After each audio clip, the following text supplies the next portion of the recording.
বাবাকে পাওয়া গেছে, কুটি কুটি পায়ে আমাদের মন্দির প্রাঙ্গণে চলে আসবে, তাই সমস্ত সন্ন্যাসীদেরকে ফাঁকা করে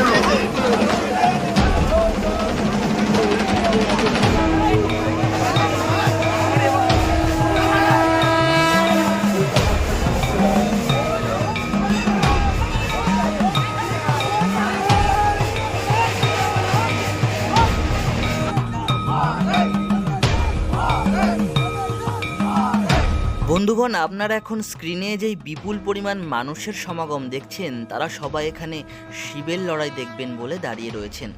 বাবা মহাদেবের এক জাগ্রত মূর্তিকে এই এত বড় বাউড়ের কোনো একটা অংশে লুকিয়ে রাখা হয়, তারপর সন্ন্যাসীরা মিলে সেটা খুঁজে বার করে। সত্যি এটা ভাবলে অবাক লাগে যে খড়গাদায় সুই খোঁজার মতো এমন একটা দুঃসাহসিক কাজ মনে কতটা ভক্তি থাকলে সন্ন্যাসীরা করতে পারেন।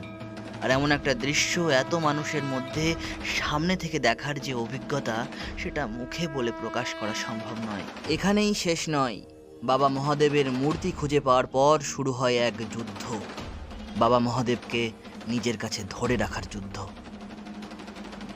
তোমরা দেখতেই পারছো একে একে কত মানুষ জলের মধ্যে ঝাঁপিয়ে পড়ছেন বাবা মহাদেবের মূর্তিটি খুঁজে বার করবেন বলে। তারা সবাই নিজেদের মতন করে আপ্রাণ চেষ্টা করছেন বাবা মহাদেবের মূর্তিটি খুঁজে বার করতে। আর বাকি সন্ন্যাসীরা জলের পাড়ে দাঁড়িয়ে রয়েছেন লড়াই করার জন্য, মূর্তিটিকে কেড়ে নেওয়ার লড়াই। আর তারা এটা ইতিমধ্যেই দেখে ফেলেছেন যে মূর্তিটিকে খুঁজে পাওয়া গেছে। বলে বাবাকে কি পাওয়া গেছে? হাত তুলে জানান, বলে বাবাকে পাওয়া গেছে।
তোমরা এটা দেখতেই পারছো মহাদেবের একটা দর্শনের জন্য সবাই কতটা আকুল হয়ে দাঁড়িয়ে রয়েছে।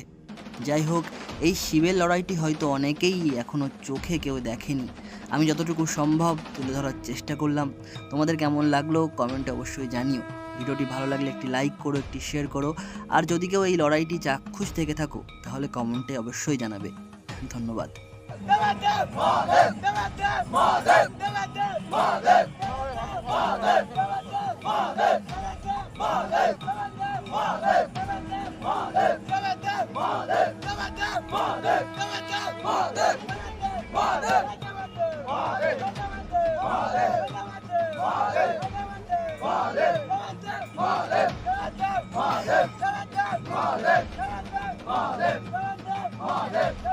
Mahadev!